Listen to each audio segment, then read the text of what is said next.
ह्या 5 सवयी तुम्हाला कायम एक व्हॅल्युएबल पर्सनॅलिटी बनवतील. 1. गरजेपेक्षा जास्त बोलू नका. लोकांना बोलून इम्प्रेस करण्याच्या चक्करमध्ये बऱ्याचदा असं होतं की तुमच्या तोंडून ज्या गोष्टी बोलायला नव्हत्या पाहिजे त्या पण बोलून तुम्ही तुमची व्हॅल्यू कमी करून घेता. या उलट शांत राहणाऱ्या व्यक्तीच्या मनामध्ये नेमकं काय चाललंय हे समोरच्याला कधीच समजत नाही आणि शांत राहणारी व्यक्ती जेव्हा कधी बोलते तेव्हा त्या व्यक्तीच्या बोलण्याकडे कायम लक्ष दिले जाते.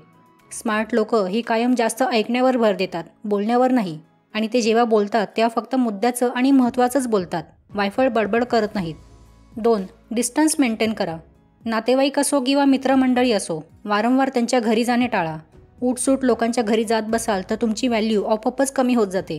तुम्ही कधी नोटीस केले का, जेवढे पण लीडर्स, सेलिब्रिटीज आहेत, एखाद्या कार्यक्रमात जातात तेव्हा ते तिथे जास्त वेळ थांबत नाहीत, कारण लोकांमध्ये जेवढा जास्त वेळ थांबणार तेवढी त्यांची व्हॅल्यू कमी होत जाते. सलग आठवडाभर ढगाळ वातावरण राहिल्यावर आपण सूर्याची वाट बघत बसतो, पण तोच सूर्य जेव्हा रोज दिसतो तेव्हा आपण त्याचा तिरस्कार करतो. 3. प्रतिष्ठा. प्रतिष्ठा म्हणजेच इमेज. एका व्यक्तीची इमेज 4 गोष्टींवरून ठरते: पैसा, राहणीमान, त्याचे शब्द आणि त्याची पोझिशन. ह्या 4ही गोष्टींवर जो विजय मिळवतो तो लोकांच्या नजरेत कायम वरचढ राहतो. अशा व्यक्तीशी बोलण्याआधी समोरचा 10 वेळेस विचार करतो. म्हणून तुमच्या ग्रूमिंगवर कायम लक्ष ठेवा, कारण first impression is last impression. फालतूच्या गोष्टी सोडून पैसे कमवण्यावर लक्ष द्या, कारण आजच्या जगात ज्याच्याकडे पैसा आहे लोक त्यालाच विचारतात. तुम्ही ज्या फील्डमध्ये काम करताय त्याचे A to Z नॉलेज मिळवा, कारण नॉलेज असेल तेव्हाच तुम्ही चांगले बोलू शकाल. नेहमी स्वतःला एका चांगल्या पोझिशनवर नेऊन ठेवण्याचा प्रयत्न करा. असे कोणतेही काम करू नका की इथून मागे केलेली सर्व चांगली कामे वाया जातील.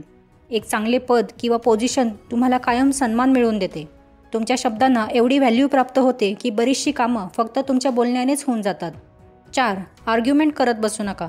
मूर्खांसोबत वादविवाद करणं टाळा, नाहीतर हे सिद्ध होईल मूर्ख एक नाही 2 आहेत. क्रिकेटमध्ये सचिन तेंडुलकर असो किंवा MS धोनी असो, ऑपोजिट टीममधले जेव्हा त्यांना उचकवतात तेव्हा ते शांत राहतात आणि त्यांच्या कामगिरीने ताबडतोब उत्तर देतात. सेम कन्सेप्ट लाईफमध्ये पण अप्लाय करा. समोरचा तुम्हाला डिवचत असेल तेव्हा शब्दांनी उत्तर देत बसण्यापेक्षा तुमच्या कामगिरीने उत्तर द्या. स्वतःला एवढे यशस्वी बनवा की समोरचा बोलण्याआधी 10 वेळेस विचार करेल. 5. निगेटिव्ह लोकांसोबत राहणे टाळा. निगेटिव्ह लोकांसोबत राहाल तर हळूहळू तुम्ही पण त्यांच्यासारखे विचार करू लागता.